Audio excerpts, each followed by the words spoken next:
മേലേ ഇരുളും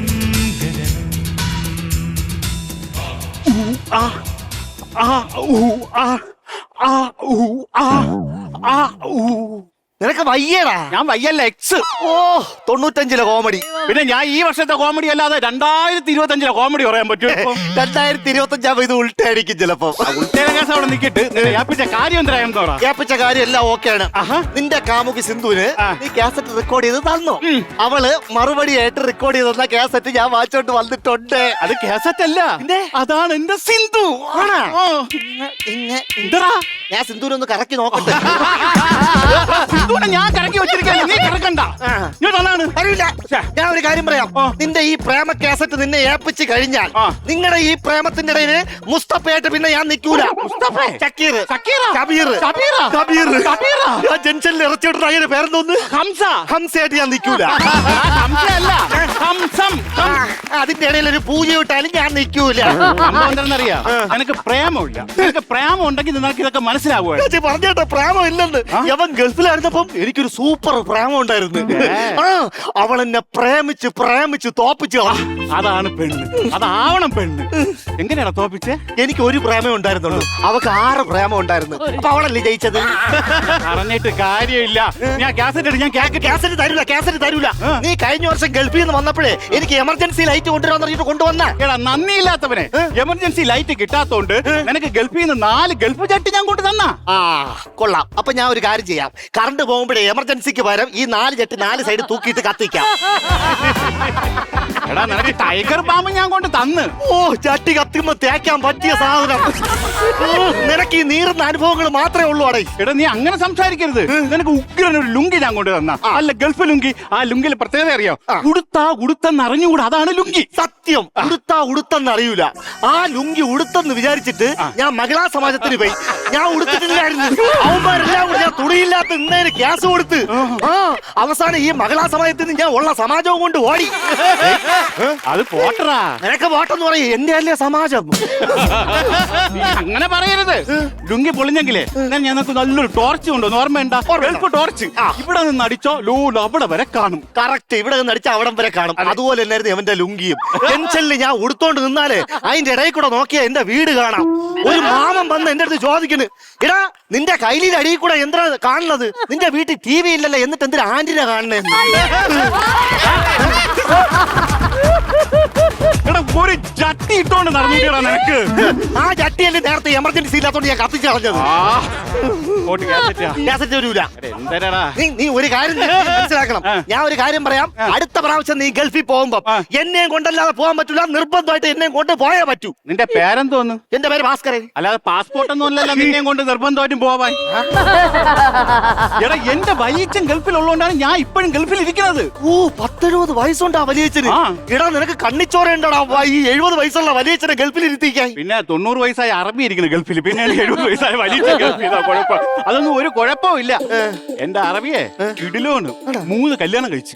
അപ്പൊ നിന്റെ അറബി തോറ്റ എന്റെ അപ്പ ജയിച്ചു. എന്റെ അപ്പ 5 കല്യാണം കഴിച്ചിട്ടുണ്ട്. 6ാമത്തെ കല്യാണത്തിന് കൈ പൊക്കിയപ്പോ മറിഞ്ഞു വിടുന്ന മരിച്ചു. ഈ മരിക്കുന്നതിന് മുമ്പേ അമ്മുമ്മേരെ കുറുക്കിൽ അപ്പ എഴുതി വെച്ച്. കുറുക്കിലല്ല, ഒരു കുറിപ്പ് എഴുതി ഏപ്പിച്ച്, ഞാൻ മരിച്ചു കഴിഞ്ഞാൽ എന്റെ ശവം മെഡിക്കൽ കോളേജിലെ നേഴ്സുമാർക്ക് പഠിക്കാൻ കൊടുക്കണമെന്ന്. ശവം പോലും ആയുധമാക്കിയ ഒരു മനുഷ്യൻ ഇതുവരെ കണ്ടിട്ടില്ല. അല്ല നിന്റെ അപ്പൂപ്പനെ എങ്ങനെയാണ് മരിച്ചത്? പോസ്റ്റ്മോർട്ടം റിപ്പോർട്ടിൽ എന്തായിരുന്നു അപ്പൂപ്പന്റെ മരണ കാരണം? അത് വേറൊന്നും ഇല്ലായിരുന്നു. പിന്നെ ഈ ഞരമ്പ് ഓവർഫ്ലോ അകത്ത് പൊട്ടിത്തെറി ഉണ്ടായിരുന്നു. അങ്ങനെയാണ് മരിച്ചത്. അതൊക്കെ എന്റെ അപ്പൂപ്പ. ഞാൻ ഗൾഫിൽ ഇരുന്ന സമയത്താണ് എന്റെ അപ്പൂപ്പ മരിക്കുന്നത്. എന്റെ അച്ഛൻ വിളിച്ചു പറഞ്ഞ് എന്താണെന്നറിയാമോ? എടാ നിന്റെ അപ്പൂപ്പൻ പ്രകൃതിയിൽ ലയിച്ചു ചേർന്നു. ഇവന്റെ അപ്പൂപ്പ എങ്ങനെ പ്രകൃതിയിൽ ലയിച്ചു ചേർന്നെന്ന് അറിയാമോ? ഇവന്റെ അപ്പൂപ്പന് വെള്ളം അടിച്ചപ്പോ മഴയെടുത്ത് ഭയങ്കര പ്രേമം. അങ്ങനെ നേരെ കുന്നിന്റെ മുകളിൽ കയറുന്ന മഴയെ പ്രേമിക്കാൻ മഴയുടെ പിറകെ ഗസ്റ്റ് ആർട്ടിസ്റ്റ് ആയിട്ട് ഇടിയും മിന്നലും വന്ന് അടിച്ച് അപ്പൂപ്പ കരിഞ്ഞ കോഴിയെ കണക്ക് ഇങ്ങനെയായി. അല്പം ചാരമെങ്കിലും കിട്ടിയില്ലടാ. ചാരം ഉണ്ടാന്ന് നോക്കാൻ നമ്മൾ പോയി.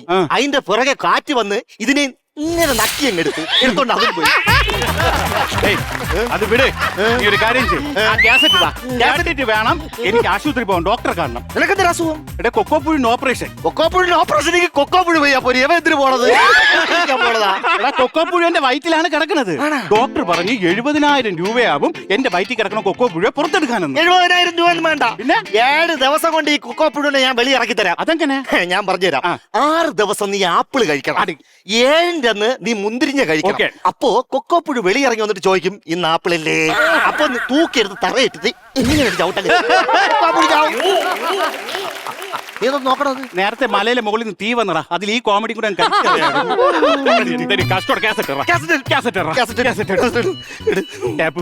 പിടിച്ച് അവളെ ശബ്ദം ഞാനൊന്ന് കേക്കട്ടെ.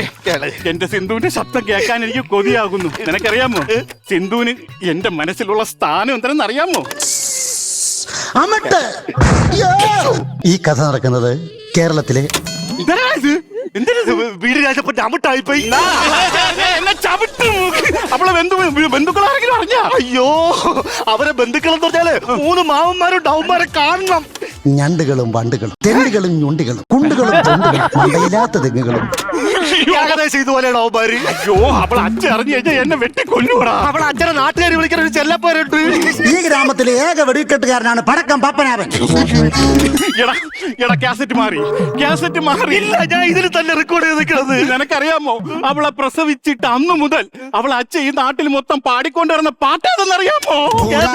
നക്ഷത്രത്തിൽ പൂ പോലെ പെൺകുഞ്ഞൊന്നു പിറന്നുവല്ലോ, വീട്ടിൽ പിറന്നുവല്ലോ, അച്ഛന്റെ കട്ടുണ്ടല്ലോ അമ്മയുടെ കട്ടുണ്ടല്ലോ, ചേട്ടാ, ചേട്ടനയച്ച ശബ്ദരേഖ ഞാൻ കേട്ടു കേട്ടോ. കണ്ട എങ്ങനെയുണ്ട്? ഞാൻ റെക്കോർഡ് ചെയ്തെന്ന് പറഞ്ഞിട്ട് വിശ്വസിച്ചില്ല. ഇതിനകത്ത് ഞാൻ പറഞ്ഞില്ലേ ഈ അമട്ടിന്റെ ഏതോ ഒരു സ്ഥലത്തുണ്ടെന്ന്.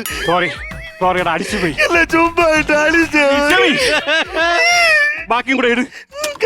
നാളെ നമുക്ക് എവിടെ വെച്ച് കാണാന്നറിയോ? ചൈനീസ് ഭാഷയിൽ അവളെ അച്ഛൻ വെള്ളത്തിൽ പോയി കൊല്ലണമെന്ന് തോന്നണം അവളെ.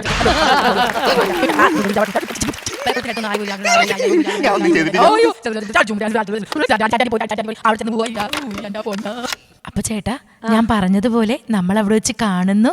പിന്നെ ഓർമ്മയുണ്ടല്ലോ ഉമ്മ. കിട്ടിയല്ല? ഞാൻ പറഞ്ഞില്ലേ അവിടെ വെച്ച് കാണുന്നു, ഉമ്മ തരുന്നു. എവിടോ ചുമ്മാ തരും? ചുണ്ടോ ചെല്ലി നമ്മൾ ഉമ്മ കൊടുക്കണം. ഇങ്ങനെ അതല്ല, യാത് സ്ഥലത്തോ ചുമ്മാ തരും. സ്ഥലമൊക്കെ നീ തീരുമാനം. ഞാൻ പറഞ്ഞ മോശമല്ലേ? ഈ കാസറ്റിൽ എവിടെ സ്ഥലമൊന്നും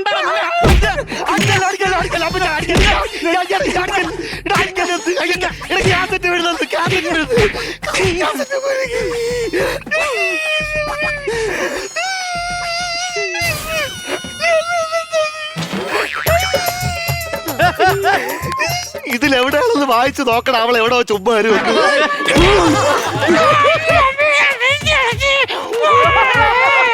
അതെന്താ അങ്ങനെ കരയുന്നത്? കാസറ്റ് കുരുങ്ങിയ ഇങ്ങനെ കരയാൻ പറ്റൂ? ഈശ്വരാ.